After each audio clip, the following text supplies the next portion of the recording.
Ethan and I had a 3-hour conversation, which was incredibly fucking normal, productive, not like emotional whatsoever, on issues like socialism versus capitalism and, Ukraine, Taiwan, foreign policy, historical references, Chinese communism, socialism with Chinese characteristics, whether that's actually real or true or happening or not, a socialist transitional state, is that actually being achieved? Things of that nature, which is like, it was pretty good.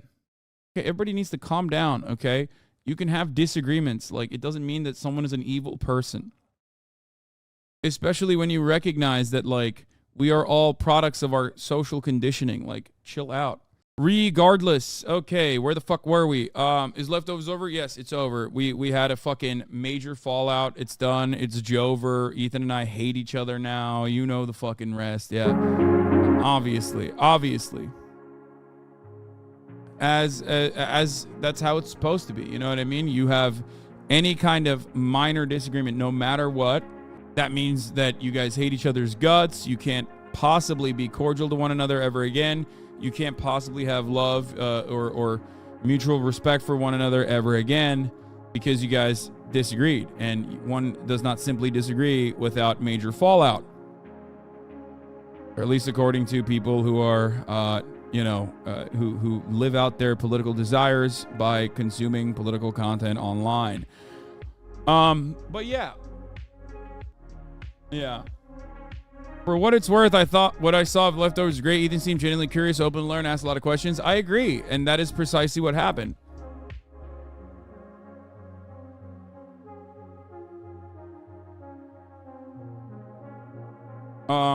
Okay Buddy was definitely brigaded today. Wait, really? They brigaded Okay Buddy? That's hilarious, dude. No fucking way that these like absolute loser debate perverts like fucking brigaded my meme subreddit. China streams, let's go. I want to go to China. Who must go? China optimize visa forms, make it easier. Okay, so that was the post, and then it has 53 fucking comments. What is going on, dude? Why did these losers spend this much fucking time? Ethan fell for the fallen dong. That's funny.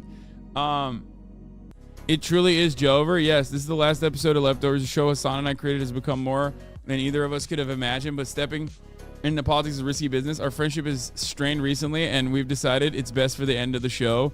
Love you at Hasan the Hun. Dude, Perdukatons is actually so fucking goated.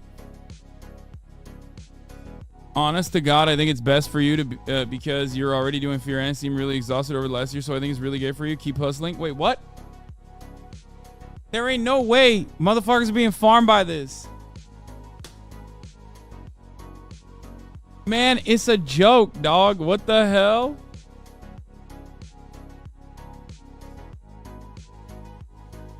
That's so funny when people actually take it seriously, because it's like, nobody ever lies on the internet. So many people believed it, dude. Yeah, a lot of normies think it's real. That's so funny.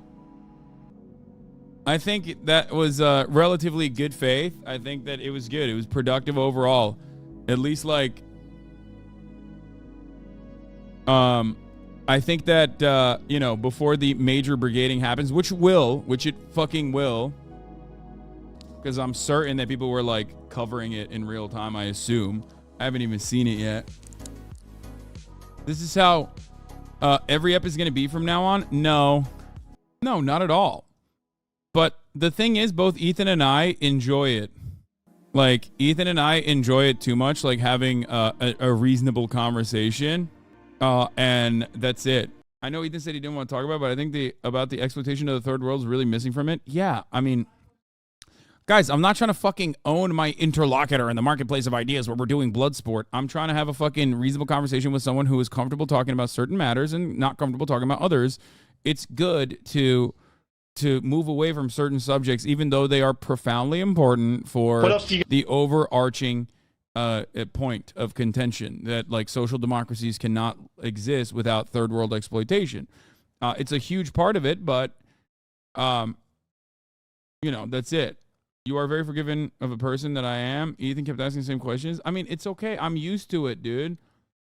I don't know why. I don't like, guys. Have you? I guess maybe if you're like a leftist for the past couple of years or something, you've never experienced like having genuine, productive, reasonable conversations with people who don't fully agree with you. But like, it's normal. Like, this is perfectly normal. It is an incredibly normal conversation. This is a very productive and very good one too. And even if like the end goal isn't to make sure that Ethan is like a rugged dyed-in-the-wool Marxist-Leninist who's like fucking implementing like the Vanguard Revolution or whatever. Yeah, I think it was very informative for both your audience. I mean, there's like plenty of moments that I wasn't able to actually address. Like, I didn't do a decent enough job of describing the labor theory of value. Like, we deviated far too much from the major points. I think that I should have just like probably stayed the course on certain things. But overall, there was like a million different things to talk about, and I wanted to join. I wanted to address every single point of contention as best as I possibly could in the limited time frame, 3 hours. It's going to be very difficult for me to explain like historical context or dense Marxist subject matter when there's someone who is genuinely willing to hear you out. You should have shown the roof worker Kyrie from Finland and how he thinks about money. Show your point about how different people with socialist help from the government. Yeah, no. In my mind, I was thinking of that one guy. I think he was also in Finland, like the coding guy, who was like, I could make so much more money, but I don't feel the need to. Like, I'm very happy.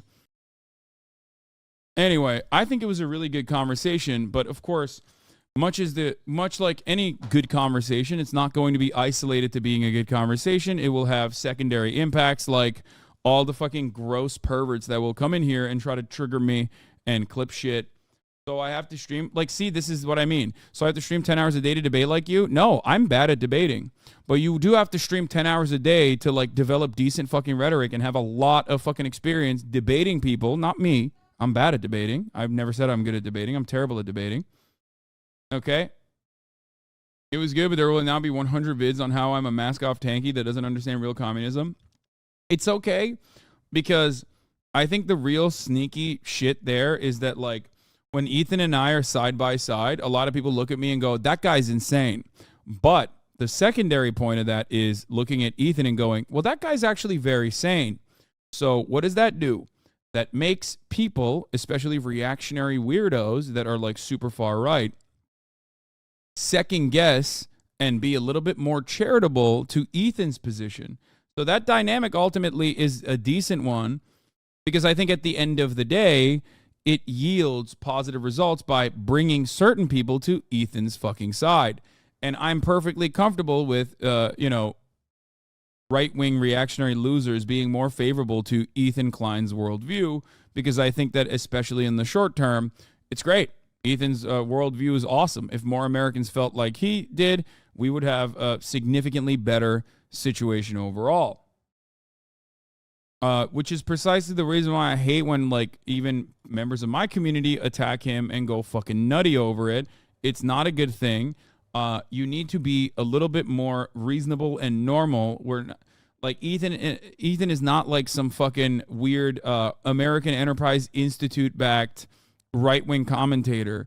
He deviates away from your worldview. He likes capitalism, but he's ultimately very open-minded. Be charitable. Stop fucking yelling and making all of us look like we're psychos, okay? Ethan Klein admitted he's a capitalist. Will you? Yeah, I love capitalism. I'm a major capitalist. Capitalism is the best way to organize society. There's no alternative to capitalism. Capitalism has never done anything wrong.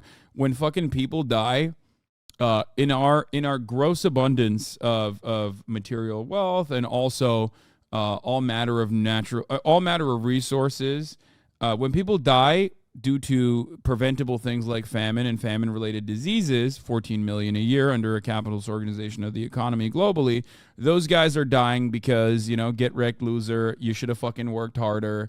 It seems to me like you didn't do capitalism correctly. you should pick yourself up by your bootstraps. Have you thought about picking yourself up by your bootstraps? When people die due to famine under socialism, well then of course that's socialism. What the fuck do you mean? That's the worst thing that could have ever happened. Why did you try doing socialism, you fucking idiot?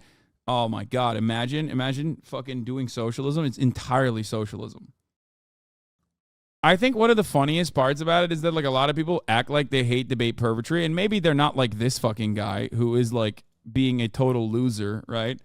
And very clearly not good enough to describe their worldview or anything like that. So they're just engaging in shit slinging that doesn't even fucking make sense with a specific purpose of trying to get my attention, and then only to double down and back down and go, oh, I was just pretending to be that way because I'm trying to get your attention. You know, classic shit. I keep going back to this guy because he is like everything I fucking despise. This, by the way, is the liberal version of what right-wingers do on a regular basis, which is, well, the guy you just talked to, he didn't know what was going on. Why don't you actually bring someone who knows what's going on? And then I bring another person, and I pull this guy in, I fucking own him, and then someone else goes, well, you own that guy, but that guy didn't know what he was doing, so why don't you bring another guy? And it's like, it's the same guy. And also, there was no interest in me like owning fucking Ethan or anything like that, which I don't think I did. Okay? It was just a conversation. You are the never-ending blood sport pervert who wants some blood. And because you didn't get that blood, you came in here and wanted to get fucking yelled at so you can clip it, go to whatever subreddit you fucking belong to and be like, look at this guy. Look at how inappropriate he's behaving. I triggered him. Didn't I do right? When in fact, your life didn't get better. You're going to get a couple fucking upvotes, most likely, from other people who are just as sad as you are. And then you're going to move on with your life, not realizing that minor dopamine rush that you got would have been infinitely better if you, I don't know, spent this time more wisely, like working out or doing things that are more productive in your life, you know? Asking a girl out or some shit like that.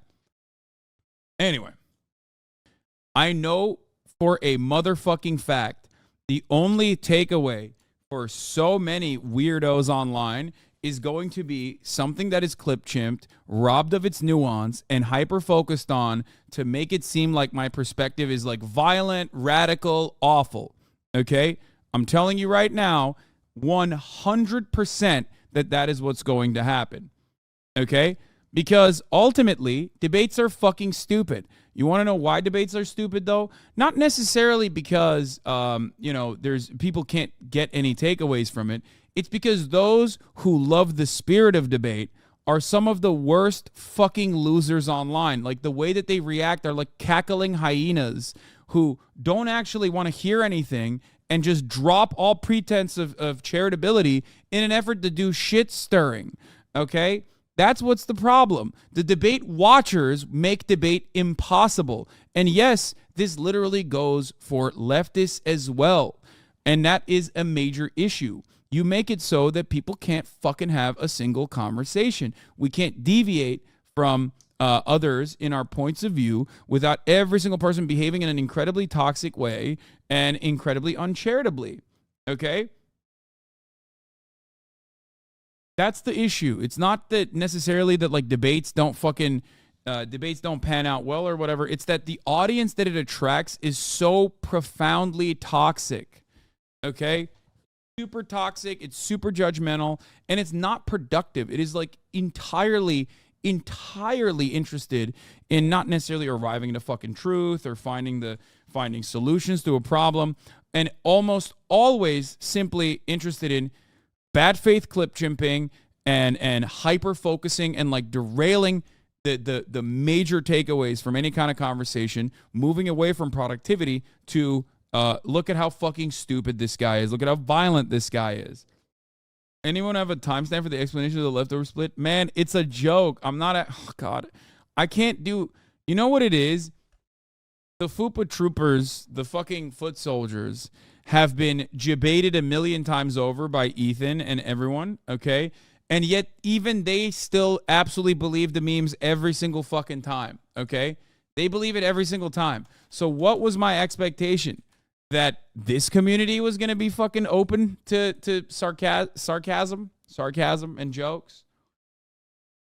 Ethan Klein, a man who famously never jokes around online. Yeah, it's like he's been divorced a million times over. Craziest part is they keep getting back together. They've been divorced 100,000 times over, dude. But yeah, dude, if you want to know like how things are going, look at this. 1.3K comments. Discussion mega thread. Hasan is leaving leftovers. 1,300 comments. I wonder if there's any brigading happening.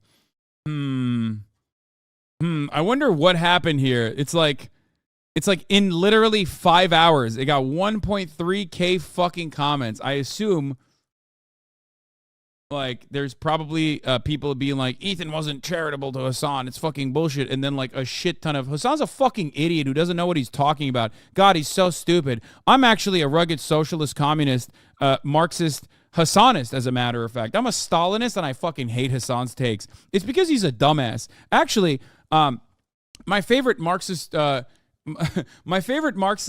is my favorite YouTuber that Ethan should actually choose to do a podcast instead with.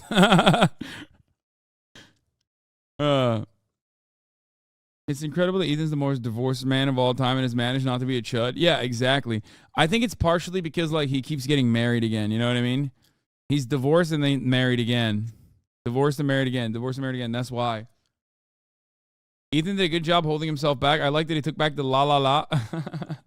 I thought it was funny. I don't even know what that's supposed to mean. Like the la. He hit me with the la la la, but I don't know what that is. Did Ethan change his mind at all? I think so. Did he counter with the worm? No, but I should have done that. That's why Ethan owned me.